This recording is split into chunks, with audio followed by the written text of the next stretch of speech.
Guy va, carte d'assurance maladie. Oh, citoyenneté canadienne. Ah, PCU, cabrón. Elle cruise pendant une semaine. Pedro. Après une semaine, elle revient à Montréal avec qui? Avec l'herpès. Parce que... Même en espagnol, c'est romantique. El peso.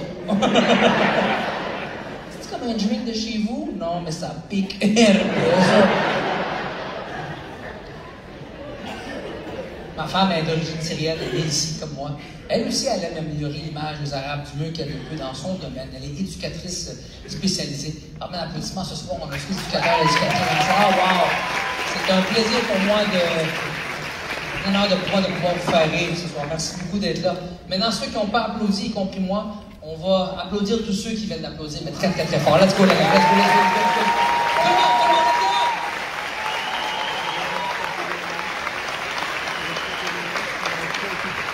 Merci d'avoir fait ça. Je vais te dire pourquoi je t'ai demandé d'applaudir ces gens-là très très fort. Parce que tant aussi longtemps que tu ne vis pas avec un ou une éducatrice, tu ne peux pas savoir à quel point ces gens sont probablement les plus passionnés de leur métier. Plus que des artistes, ça c'est dur à battre. Et ils sont sous-payés pour le faire. C'est grave. Ah oui, sauver des vies littéralement, ils sont sous-payés. Dans une société dans laquelle on a accepté de vivre comme ça, comme des moutons. On peut gréver pendant des années, ça va quasiment rien changer. C'est comme ça, on n'en a rien à battre des gens importants dans cette société. On peut faire venir des joueurs de hockey, des imbéciles, des illettrés, venir jouer au hockey ici, pas parler un mot français. C'est pas grave, juste dire bonjour, vous écoutez le Canadien de Montréal, puis essaye de la rentrer dans le net une fois par saison, si t'es capable, tu sais. On va justifier tes millions et des millions. Mais pendant ce même match-là, on a des préposés aux bénéficiaires, des infirmiers, des infirmières qui, eux, font du temps supplémentaire, obligatoire, payés comme des esclaves pour rien. Mierda.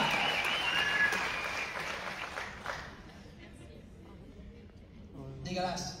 Ce qui est encore pire que ça, c'est que ma femme, l'éducatrice spécialisée, elle est sous-payée pour sauver des vies. Et son mari, l'humoriste, est surpayé pour te compter des jokes.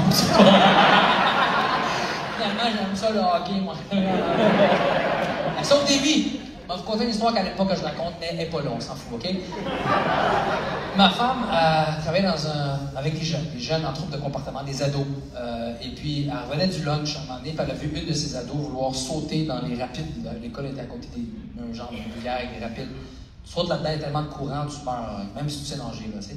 Puis, elle a intervenu avant que la fille saute, parce qu'à 15 ans, la fille s'est fait laisser par son chum au lunch, puis elle, sa vie était finie. Puis 1 heure d'intervention. Elle a réussi.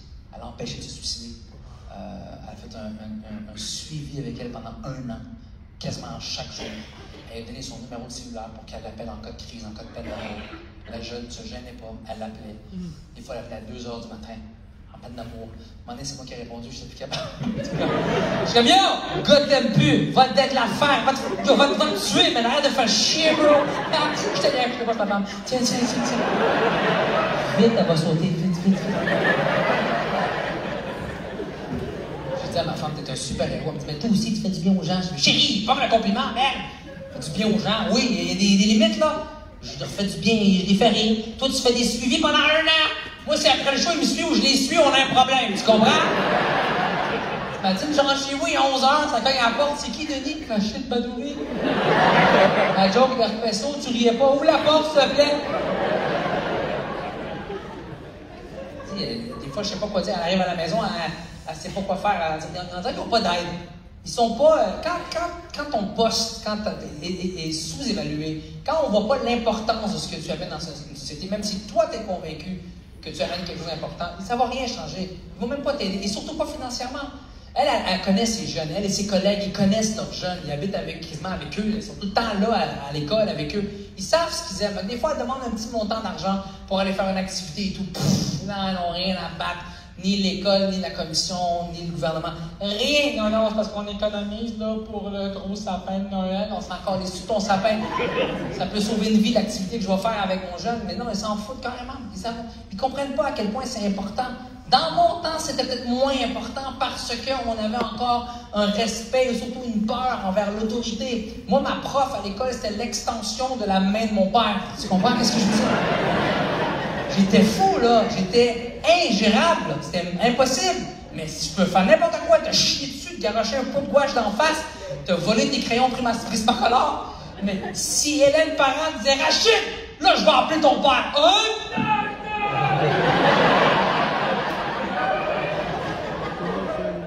Essaye ça aujourd'hui dans une classe. Vas-y. Je vais appeler ton père! Oh, ta gueule, chie ou ta bite, man!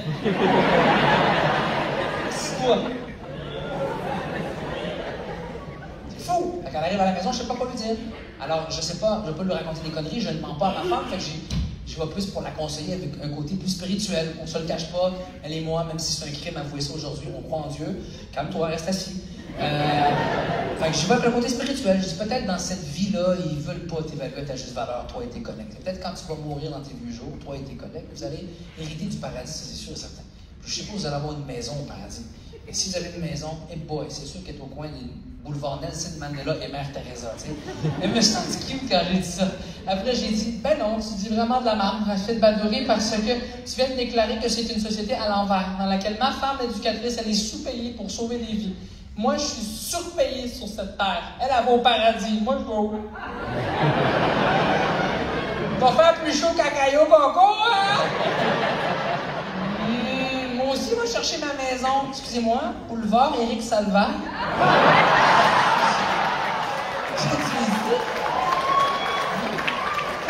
À droite, au parc Epstein. OK, parfait.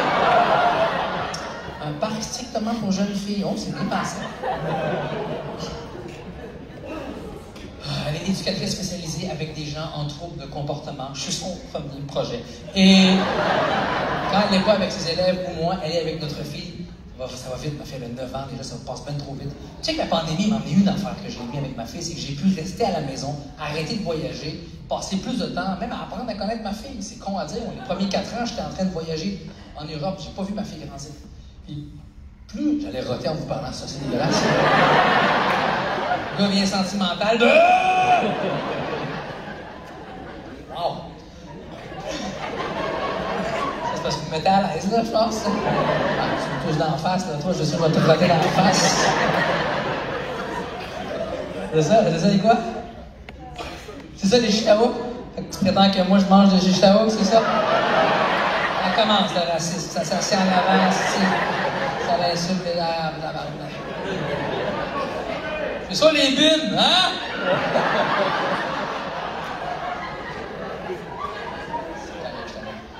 Je te niaise. Les tatous, je ne vais pas l'écœurer. Mais... Sérieux? Je t'ai rendu où? Ouais, ma fille! On va fait gratter, là. Ma fille! J'ai appris à la connaître, et plus j'ai appris à la connaître, tu sais quoi? Plus je me suis rendu compte que je l'aime pas tant que ça. Parce que... Elle est folle! Je savais qu'elle est folle. Regarde le père, tu vois? J'ai prié pourtant, je suis plaît, si vous m'entendez dans le ciel, là, faites en sorte qu'elle pomme toute de sa mère.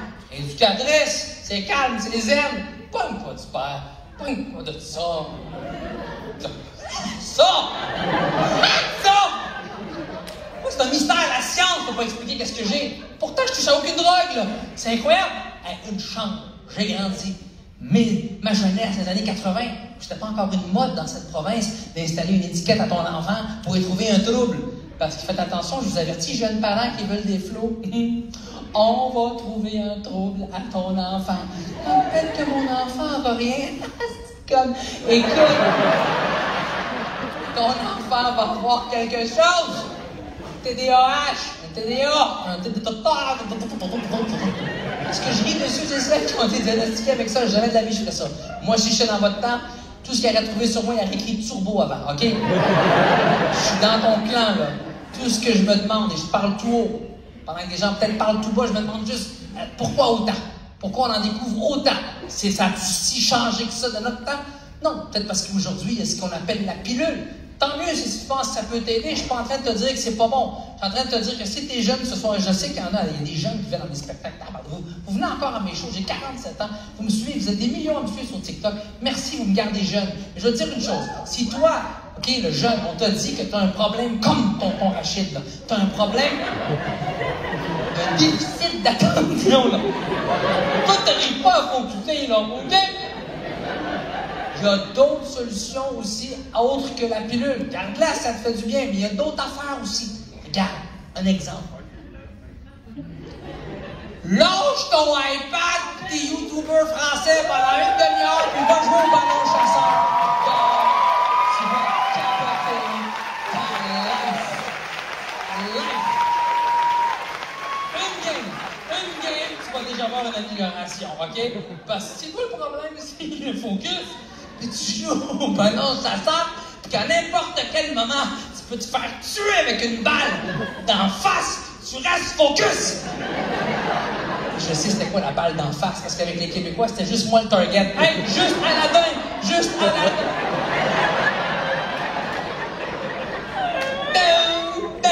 Ça fait le bruit que ça faisait, le ballon rouge. Il y avait comme du métal dedans.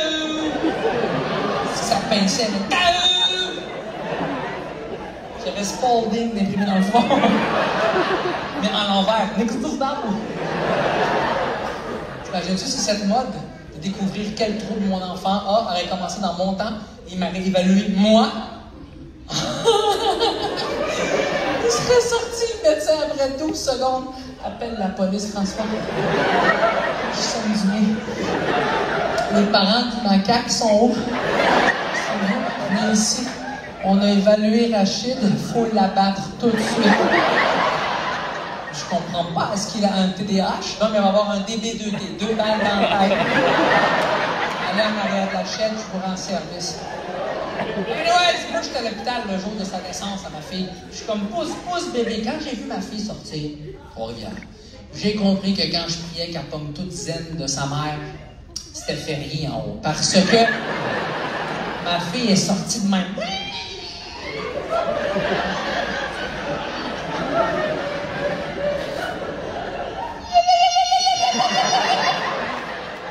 Elle remonte pas nous autres, ça c'est sûr et certain. Elle a coupé elle-même son cordon.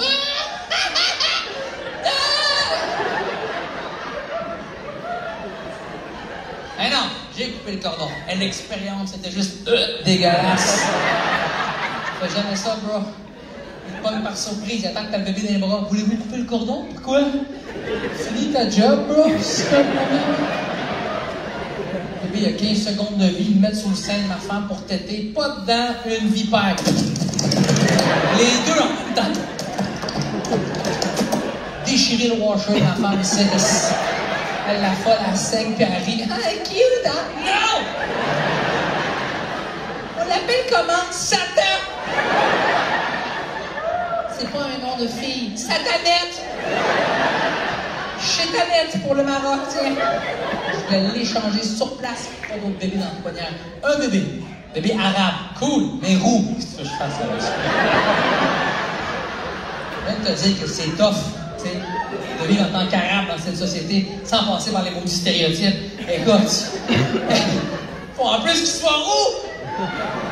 Qui va l'engager? À part la troupe Riverdance là, en Irlande, qui va l'engager? Arabe et roux. Même les terroristes, on n'a plus de place. Désolé. Va voir Jésus. Jésus est tel. Va voir.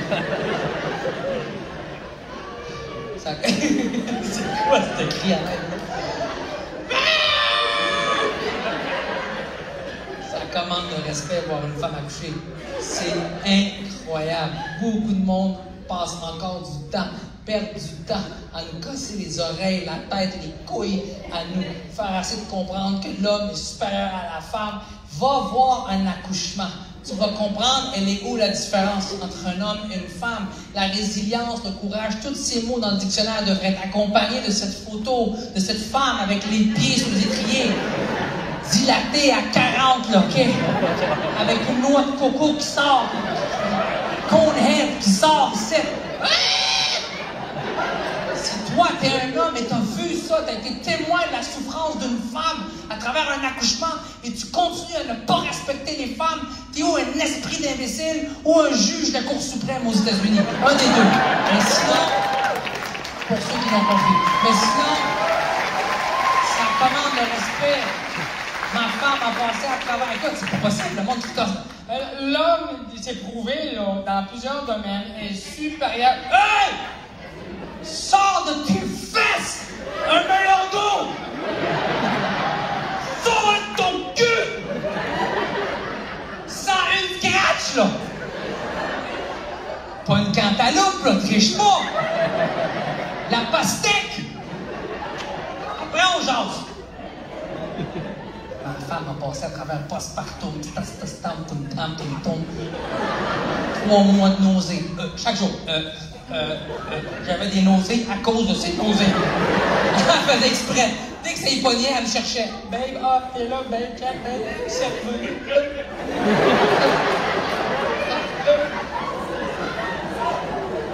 Oh fuck, moi aussi, là. On avait l'air de 2 phoques dans la maison. Les voisins nous lançaient des sardines. Badouri!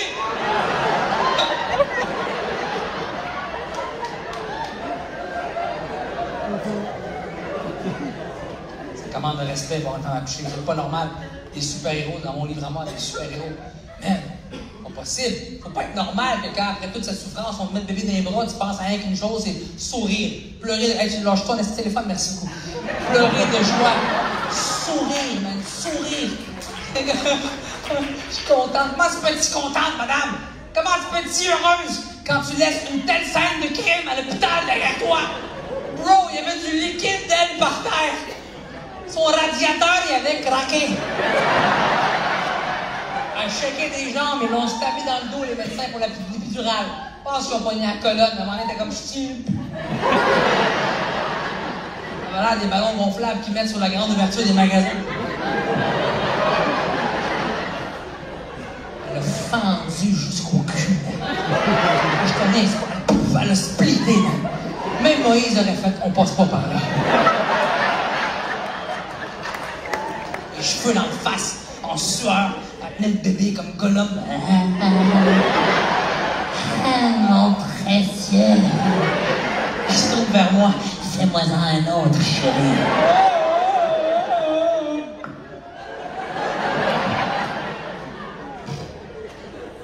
Ça va trop vite.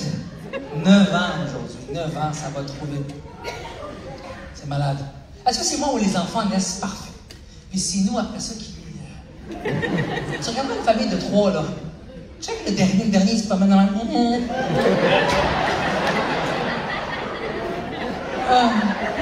Le deuxième... Semi-traumatisé.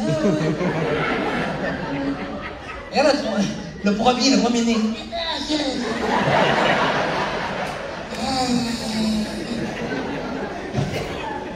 On les a fuckés, man. Un enfant, ça naît parfait. Est-ce que tu penses qu'un enfant, à la base, ça naît raciste? Impossible. Dans ta vie, impossible. Je t'ai entendu parler d'un bébé blanc, raciste à l'hôpital, en poignard. Ça a passé aux nouvelles. Le bébé blanc, KKK, blanc, raciste, là. Ils savent parce qu'ils ont regardé un petit bébé noir né prématurément, puis le bébé blanc, il a fait « Ouais, c'est rare, vous arrivez avant l'heure, vous autres. » C'est jamais arrivé. Tu vois, moi, je peux faire ce joke-là. Mais... Il est bon joueur, c'est bon. Jamais. Est-ce qu'un enfant, c'est homophobe? Mais non. C'est nous autres qui commençons à avoir peur de ces choses-là, homophobie. Mais il y a trop de phobie dans ce monde-là. On parle d'interdire le port d'armes dans ce pays. Avant d'interdire le port d'armes, on a un plus gros problème. Il faut interdire l'accès Internet, clavier, à beaucoup de Mongols, d'attardés. Excusez-moi pour ces mots-là, on peut les dire, je sais, mais c'est la meilleure façon de les décrire. C'est fou.